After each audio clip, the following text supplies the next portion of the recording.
नमस्कार, मंडल news bulletin में आपका स्वागत है। आइए पेश करते हैं आज के कुछ प्रमुख व मुख्य समाचार। अब तक यदि आपने मंडल न्यूज के इस चैनल को लाइक व सब्सक्राइब नहीं किया है तो जल्द से जल्द इस चैनल को लाइक व सब्सक्राइब जरूर कर दें।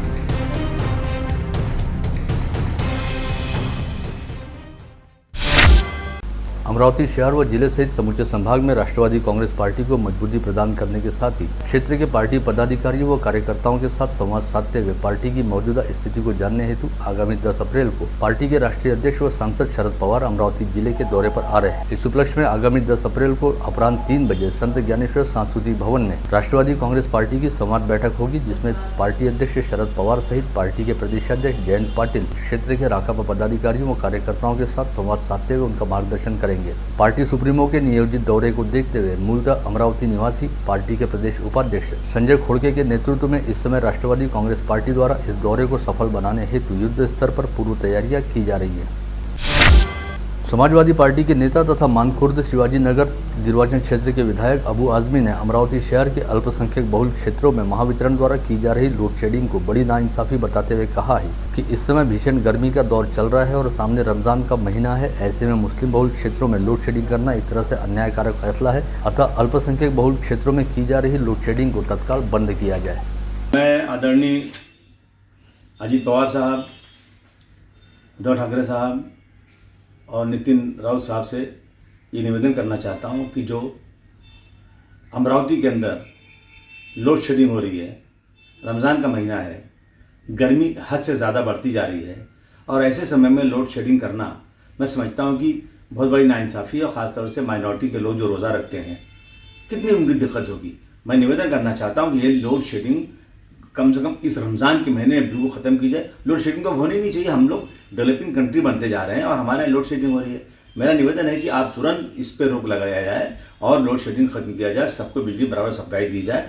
और मैं समाजवादी पार्टी के तमाम कार्यकर्ताओं से कहता हूँ कि यदि नहीं सुनते हैं बात तो आप ज़बरदस्त तरीके से आंदोलन कीजिए और सरकार के खिलाफ चक्का जाम कीजिए। मोटर वाहन नियमों में संशोधन करने के बाद अब दोपहिया, तिपहिया व 4 पहिया वाहनों का पंजीयन शुल्क बढ़ाया गया है और आज 1 अप्रैल से ये नए नियम लागू हो गए। पुराने रेट की तुलना में नए रेट को 2 गुना मात्रा में बढ़ाया गया है, जिससे वाहन चालकों के जेब पर काफ़ी अधिक बोझ पड़ेगा। आज 1 अप्रैल से राज्य में रेडी रेकनर के नए रेट लागू हो गए। अब की बार राज्य में रेडी रेकनर की दरों में औसत 5% की वृद्धि की गई है। वहीं अमरावती में रेडी रेकनर की दरों में 7.23% की वृद्धि हुई है। जिले के ग्रामीण क्षेत्र में सबसे अधिक दर वृद्धि की गई है। वहीं नगर पंचायत क्षेत्र में रेडी रेकनर के रेट सबसे कम है। 2 वर्ष बाद राज्य सरकार द्वारा रेडी रेकनर के रेट बढ़ाए गए, जिसका सीधा असर घर खरीदने वालों पर पड़ेगा और अब उन्हें महंगे दामों पर घर खरीदने पड़ेंगे। विगत कुछ दिनों से स्कूलों का पाठ्यक्रम पूर्ण नहीं होने के कारण स्कूलों को ग्रीष्मकालीन छुट्टियां नहीं दिए जाने को लेकर चर्चा शुरू थी और सभी लोग इस मामले में अपने अपने हिसाब से तर्क लगा रहे थे, लेकिन राज्य सरकार द्वारा गत रोज जारी किए गए अध्यादेश से संबंधित चर्चाओं पर विराम लग गया है। राज्य सरकार ने सभी स्कूलों को 2 मई से ग्रीष्मकालीन छुट्टियां देने की घोषणा की है और इस वर्ष ग्रीष्मकालीन छुट्टियां आगामी 12 जून तक जारी रहेंगी। वहीं नया शैक्षणिक सत्र 13 जून से शुरू होगा, लेकिन विदर्भ क्षेत्र में तापमान की स्थिति को देखते हुए शालाएं 27 जून से ही खुलेंगी। कोविड संक्रमण से बचने तथा चौथी लहर का कहर शुरू होने से पहले सभी बच्चों को कोविड कवच रूपी वैक्सीन देने का नियोजन किया गया, जिसके तहत 12 से 14 वर्ष आयु गुट के बच्चों के लिए कोवोवैक्स नामक वैक्सीन देने की प्रक्रिया शुरू की गई। लेकिन इन दिनों परीक्षाओं का समय चल रहा है, ऐसे में वैक्सीनेशन की रफ्तार अपेक्षा से काफ़ी अधिक कम है। जिले में 12 से 14 वर्ष आयु गुट के करीब 1 लाख बच्चे हैं, लेकिन इसमें से अब तक केवल 15,079 बच्चों का ही टीकाकरण हो पाया है। राज्य की महिला व बाल विकास मंत्री तथा जिला पालक मंत्री यशोमती ठाकुर के प्रयासों से MIDC के पानी की निकासी के कारण बाधित नारायणपुर की जमीन की समस्या हल हो गई है, जिससे यहां के किसानों को न्याय मिला है। अब नारायणपुर क्षेत्र को औद्योगिक क्षेत्र घोषित किया गया है। संत गाड़गे बाबा अमरावती विद्यापीठ द्वारा ली गई आचार्य पदवी पूर्व परीक्षा यानी MPET के परीक्षा परिणाम घोषित करते समय जिन विद्यार्थियों को उत्तीर्ण घोषित किया गया था, उन्हें अब अनुत्तीर्ण बताया गया है। 22 दिन के भीतर विद्यापीठ ने संबंधित परीक्षा के परिणामों को बदलते हुए नए परीक्षा परिणाम घोषित किए हैं। ऐसे में अनुत्तीर्ण घोषित किए गए 40 विद्यार्थियों में नाराजगी की लहर है। शिव हिंदुस्तान प्रतिष्ठान के नरेंद्र केवले द्वारा यहां बुलाई गई पत्रवार्ता में कहा गया कि धर्मवीर छत्रपति संभाजी महाराज के बलिदान दिवस पर्व पर हिंदवी स्वराज के धर्मवीर छत्रपति संभाजी महाराज का नाम महापुरुषों की शासकीय सूची में शामिल नहीं है। यह अपने आप में एक बेहद खेदजनक विषय है जिसे लेकर आज तक कोई आवाज नहीं उठाई गई। यही वजह है कि किसी भी स्कूल या कॉलेज में छत्रपति संभाजी महाराज की पुण्यतिथि या जयंती अवसर पर किसी भी तरह के कार्यक्रम का आयोजन नहीं होता। अतः बेहद जरूरी है कि धर्मवीर छत्रपति संभाजी महाराज का नाम महापुरुषों की सरकारी सूची में शामिल किया जाए।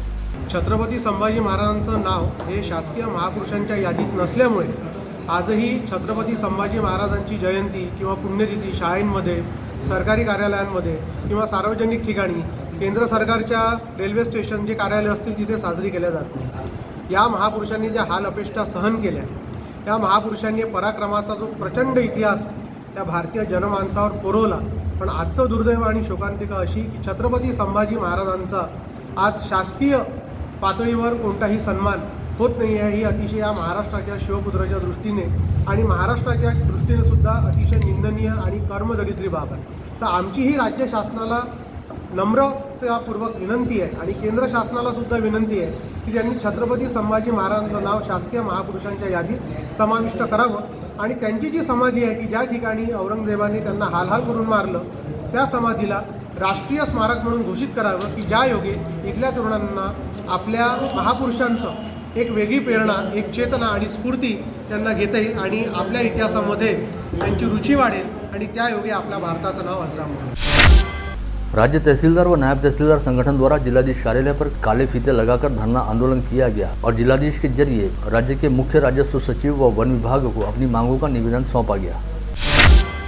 शहरवासियों को जन्म मृत्यु प्रमाण पत्रों का वितरण करने की व्यवस्था महानगरपालिका के सभी जोन कार्यालयों में की गई है और संबंधित जोन कार्यालयों से अब जन्म मृत्यु प्रमाण पत्र प्राप्त किए जा सकते हैं। इसके लिए मनपा प्रशासन द्वारा सभी जोन कार्यालयों में उपनिबंधकों की नियुक्तियां भी की गई हैं।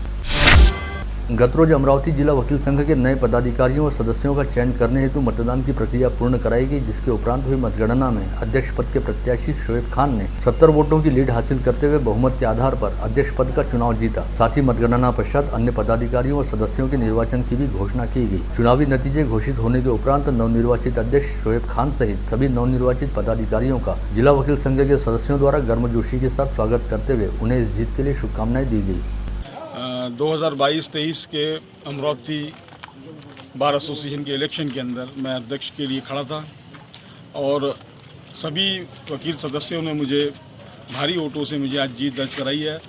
मैं उन लोगों से जो वादे करके यहाँ पर जीता हूँ, आज मैं कोशिश करूँगा उन सभी वादों को पूरा करने की। जो नई बिल्डिंग के अंदर जो असुविधाएं हैं मैं उनको दूर करने की कोशिश करूँगा। कोर्ट के अंदर एक भाईचारे का माहौल बनाने की कोशिश करूंगा। गंगा जमुना तहजीब जो है हमारे देश की, इसको इस कोर्ट के अंदर कायम रखूंगा। और ये जो कोर्ट परिसर है, ये यहाँ पर हर धर्म के, हर कास्ट के लोग आते हैं और एक परिवार के रूप में यहाँ काम करते हैं। उस परिवार को मैं लेके चलने की पूरी जिम्मेदारी लूँगा।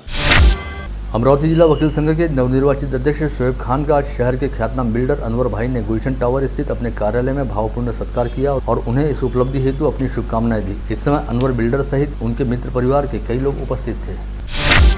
वहीं वकील संघ के चुनाव में जीत हासिल कर अध्यक्ष चुने जाने हेतु शोएब खान का उर्दू एजुकेशन एसोसिएशन के अध्यक्ष आसिफ हुसैन द्वारा भी पुष्पगुच्छ देकर सत्कार किया गया। हिंदू पंचांग के मुताबिक कल 2 अप्रैल को गुड़ी पाड़वा पर्व से नए भारतीय संवत्सर यानी हिंदू नववर्ष का प्रारंभ होने जा रहा है। ऐसे में कल हिंदू समाज के सभी वर्गों व घटकों द्वारा विभिन्न धार्मिक व सांस्कृतिक कार्यक्रमों का आयोजन करते हुए बड़ी धूमधाम व हर्षोल्लास के साथ नववर्ष का स्वागत किया जाएगा। इसके तहत जहां एक और पाड़वा पहाड़ जैसे आयोजन होंगे, वहीं पारंपरिक परिधानों में सजे युवक युवतियों द्वारा बाइक रैली भी निकाली जाएगी। साथ ही कल सिंधी समाज द्वारा साईं झूलेलाल जयंती व चेट्री चंड के अवसर पर शहर में अलग अलग स्थानों से भव्य शोभा यात्राओं का आयोजन किया जाएगा। ऐसे में कल पूरा दिन शहर में हर ओर धार्मिक आनंद व उल्लास का वातावरण दिखाई देगा। यहाँ यह भी विशेष उल्लेखनीय है कि परसों रविवार 3 अप्रैल से मुस्लिम समाज बंधुओं का पवित्र रमजान माह शुरू होने जा रहा है, जिसके लिए 2 अप्रैल की शाम माह रमजान का चांद मुबारक दिखाई देना बेहद जरूरी रहेगा। चांद दिखाई देने की शहादत के बाद ही अगले दिन से माह रमजान की शुरुआत होगी और मुस्लिम समाज बंधुओं द्वारा रोजे रखे जाएंगे। ऐसे में कल मुस्लिम समाज बंधुओं द्वारा सूरज ढलते ही चांद मुबारक के दिखाई देने की बड़ी उत्सुकता के साथ प्रतीक्षा की जाएगी।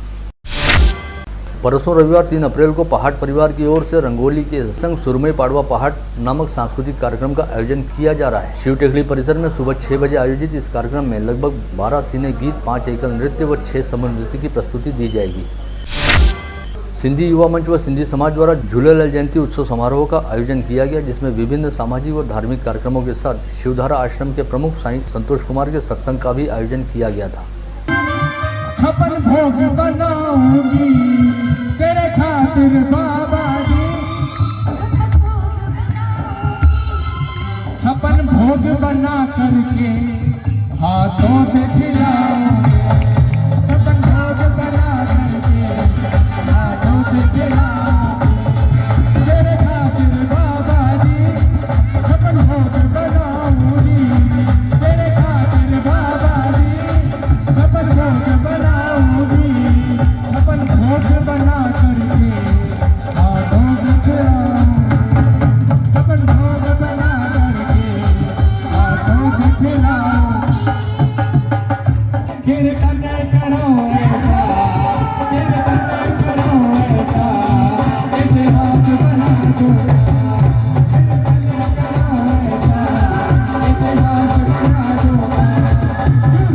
कने करो ऐसा,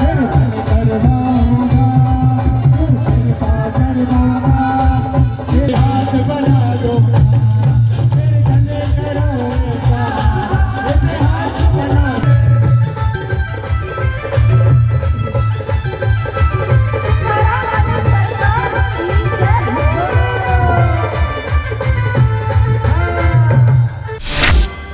शारदा नगर परिसर निवासी किशोर डागा के निवास से धूमधाम के साथ गणगौर का बिंदौरा निकाला गया, जिसमें राजस्थानी समाज की महिलाएं व युवतियां बड़ी संख्या में बड़े उत्साह के साथ शामिल हुईं। स्थानीय मच्छी सात परिसर के सिखवालपुरा स्थित श्री गणेश मंदिर में सिखवाल ब्राह्मण महिला मंडल की ओर से बड़ी धूमधाम के साथ गणगौर का पर्व मनाया गया। इस समय महिलाओं द्वारा शिव पार्वती के प्रतीक ईसर गौरा का पूजन किया गया और राजस्थानी गीतों पर नाचते गाते बिंदौरा भी निकाला गया। साइंस ओलंपियाड फाउंडेशन द्वारा आयोजित इंटरनेशनल मैथमेटिक्स ओलंपियाड परीक्षा में स्थानीय पोदार इंटरनेशनल के छात्रों ने इतिहास रचते हुए 44 स्वर्ण पदक अर्जित किए, साथ ही अपनी शाला व शहर का नाम रोशन किया। पी.आर. पोटे पाटिल अभियांत्रिकी महाविद्यालय में राष्ट्रीय सेवा योजना व P R. Patil institute and hospital of medical science Ayurveda के संयुक्त तत्वाधान में रक्त की कमी को देखते हुए गुरुवार को रक्तदान शिविर व रक्तगट जांच शिविर का भव्य आयोजन किया गया था। इस रक्तदान शिविर में 450 से भी अधिक यूनिट रक्त का संकलन किया गया। यह आयोजन संस्थाध्यक्ष प्रवीण पोटे पाटिल के मार्गदर्शन में किया गया था।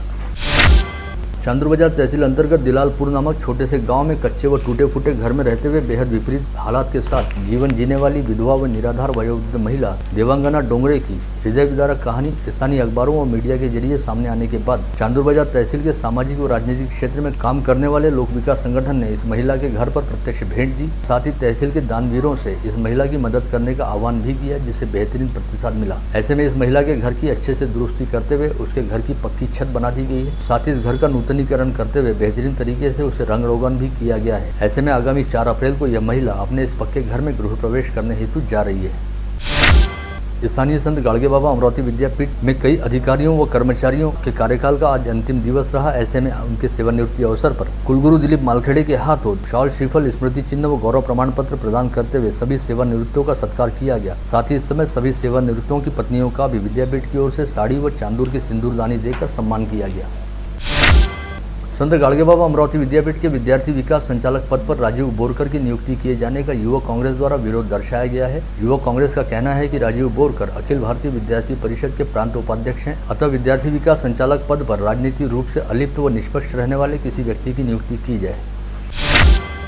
इस समय सबसे बड़ी राहत वाली खबर यह है कि विगत 24 घंटे के दौरान अमरावती जिले सहित संभाग के 5 जिलों में कोई भी व्यक्ति कोविड संक्रमित नहीं पाया गया है। ऐसे में जारी सप्ताह के दौरान आज संभाग में लगातार दूसरी बार पॉजिटिविटी रेट 0 रहा। इस समय अमरावती जिले में एक्टिव पॉजिटिव मरीजों की संख्या 4 है, जिनमें मनपा क्षेत्र के 3 और ग्रामीण क्षेत्र के 1 मरीज का समावेश है। इन सभी मरीजों को होम आइसोलेशन में रखा गया है और इस समय कोई भी संक्रमित व्यक्ति कोविड अस्पताल में भर्ती नहीं है। साईनगर परिसर में रहने वाले अनिकेत निर्गुणवर नामक 21 वर्षीय महाविद्यालयीन छात्र ने बीती रात अपने किराए के कमरे में फांसी लगाकर आत्महत्या कर ली, जिसके बाद युवक के परिजनों ने बडनेरा पुलिस थाने पहुंचकर आरोप लगाया कि अनिकेत को उसके महाविद्यालय द्वारा कॉलेज फीस अदा करने हेतु प्रताड़ित किया जा रहा था, जिससे तंग आकर उसने यह आत्मघाती कदम उठाया। ऐसे में पुलिस थाने में काफी देर तक हंगामे और तनाव की स्थिति बनी रही। वहीं दूसरी ओर संबंधित महाविद्यालय की प्राध्यापिका योगिता सवालाखे द्वारा इस मामले को लेकर प्रतिक्रिया देते हुए कहा गया कि अनिकेत को पेपर नहीं दिए जाने के संदर्भ में लगाए जाने वाले आरोप पूरी तरह से गलत हैं। परीक्षा शुरू होने से पहले ही क्लियरेंस करने के निर्देश छात्रों को दिए गए थे, जिसके बाद अनिकेत ने फिलहाल अपने पास पैसे नहीं रहने और सोमवार को क्लियरेंस करने की बात कही थी। पश्चात उसके साथ अन्य छात्रों की परीक्षा ली गई और अनिकेत ने भी अपना पर्चा हल किया था। नाही, तसला प्रकार तर असा कुठेही झालेला नाही आहे। काय आहे त्या म्हणजे आपण एक नियम ठेवलेला आहे की जसा असतोच म्हणजे प्रत्येक कॉलेजेसमध्ये जो क्लिअरन्स फॉर्म जमा करावा लागतो, एक प्रोफार्म असतो तो। तर असे बरेच विद्यार्थी होते की ज्यांनी क्लिअरन्स फॉर्म जमा केलेला नव्हता। तर पेपर जेव्हा हा मिड टर्मचा पेपर होता तर सुरुवातीला पहिल्याच दिवशीचा हा पेपर असल्यामुळे आपण पोरांना सांगितलं की बा क्लिअरन्स फॉर्म्स तुम्हाला खाली जाऊन जमा करावे लागते आणि नंतर तुम्ही परीक्षेला बसू शकता। तर त्या दरम्यान म्हणून मग जेव्हा स्टार्ट झाला पेपर तेव्हा ते सगळे पोरं खाली आले आणि क्लिअरन्सच्या बाबतीत पोरांना हेही सांगण्यात आलं, तुमचा जर काही प्रॉब्लेम असेल, काही फीचा असेल, काही असेल तर ॲप्लिकेशनवर तुम्ही ठेवा आणि तुमचं ते सँक्शनिंग करून तुम्हाला क्लिअरन्स फॉर्म मात्र द्यावा लागतो, खाली जमा करावा लागतो। तर त्या पोरांनी त्या दरम्यान कारण की परीक्षेचा वेळ बा आटपून जाईल बा म्हणून आपण ते मान्य ॲक्सेप्ट केलं की बा परीक्षेचा पेपर तुम्ही पहिले देऊन द्या आणि नंतर क्लिअरन्स फॉर्म जमा करा। अकोला जिले के उरल पुलिस थानांतर्गत मनारखेड़ा रेलवे चौकी परिसर में ITI की पढ़ाई करने वाली 2 युवतियों द्वारा दौड़ती रेलगाड़ी से छलांग लगाकर आत्महत्या कर लिए जाने की सनसनीखेज घटना आज सामने आई। मूलतः छत्तीसगढ़ निवासी इन दोनों युवतियों ने गुस्से में आकर अपना घर छोड़ा था और वे मुंबई हावड़ा ट्रेन में सफर कर रही थी। इस ट्रेन के मनारखेड़ रेलवे चौकी परिसर में पहुंचते ही दोनों युवतियों ने एक साथ ट्रेन से छलांग लगा दी। पश्चात 19 वर्ष की आयु वाली इन दोनों युवतियों के शव रेलवे पटरी परिसर से बरामद किए गए। अकोला पुलिस द्वारा मामले की जाँच की जा रही है। अपनी पत्नी पर गलत नजर रखने के संदेह को लेकर एक युवक ने अपने सगे फुफेरे भाई की पत्थर से कुचलकर हत्या कर दी। मृतक युवक का शव बुधवार 30 मार्च को नागपुर के हिंगना पुलिस थाना क्षेत्र अंतर्गत डोंगर गांव से बरामद हुआ था, जिसके बाद मामले की जांच करते हुए पुलिस ने हत्यारे ममेरे भाई को गिरफ्तार कर लिया। हिरासत में लिए गए युवक का नाम नीलेश बघेल बताया गया है। वहीं मृतक की शिनाख्त आशीष बिसेन के तौर पर की गई है। नागपुर के हुड़केश्वर पुलिस थानांतर्गत सरस्वती नगर निवासी 27 वर्षीय प्रॉपर्टी ब्रोकर जय किशन जावनकर की बुधवार रात उसकी सौतेली बहन प्रिया के पति नितेश सोनवने ने फावड़े से वार करते हुए हत्या कर डाली। पता चला है कि यह हत्या संपत्ति को लेकर चलने वाली विवाद की वजह से हुई है। जय किशन का कुछ दिन पहले ही विवाद तय हुआ था और बुधवार की रात वह अपनी भावी पत्नी के साथ भोजन करने की तैयारी कर रहा था, लेकिन इससे पहले ही वह अपने सौतेले दामाद के हाथों मौत का शिकार हो गया। भुसावल से अमरावती आए प्रशांत रेहपाड़े का मोबाइल बडनेरा के पुराने बुकिंग ऑफिस के पास से अज्ञात चोर उड़ा ले गया, जिसकी शिकायत पर रेलवे पुलिस ने CCTV फुटेज के आधार पर जांच करते हुए आरोपी को चुराए हुए मोबाइल के साथ गिरफ्तार किया। शहर पुलिस आयुक्तालय अंतर्गत वलगांव पुलिस थाना क्षेत्र में आने वाले पुसदा गांव में किराना दुकान से शराब की बिक्री करने वाले आरोपी को CPRTC के विशेष पथक द्वारा गिरफ्तार किया गया। सोना चमकाकर देने के नाम पर सोना लूटकर फरार हुए आरोपी को 16 वर्ष बाद पुलिस द्वारा गिरफ्तार किया गया है। आरोपी की पहचान जाकिर हुसैन जीनत अली के तौर पर हुई है। खिजरपुरा पुलिस ने गत रोज वडाली परिसर में नाकाबंदी के दौरान अब्दुल वसीम नामक बाइक चोर को गिरफ्तार करने के साथ ही उसके पास से चोरी की 15 मोटरसाइकिलें बरामद की थी। पश्चात पूछताछ में वसीम ने 3 और मोटरसाइकिलों की चोरी की बात कबूली, जिन्हें पुलिस द्वारा जब्त कर लिया गया है। ऐसे में वसीम के पास से बरामद हुई मोटरसाइकिलों की कुल संख्या 18 हो गई है। आप देख रहे थे मंडल न्यूज बुलेटिन। हमारे चैनल को लाइक करें, शेयर करें और हाँ, सब्सक्राइब करना ना भूलें। कल होगी आपसे फिर मुलाकात, तब तक के लिए धन्यवाद।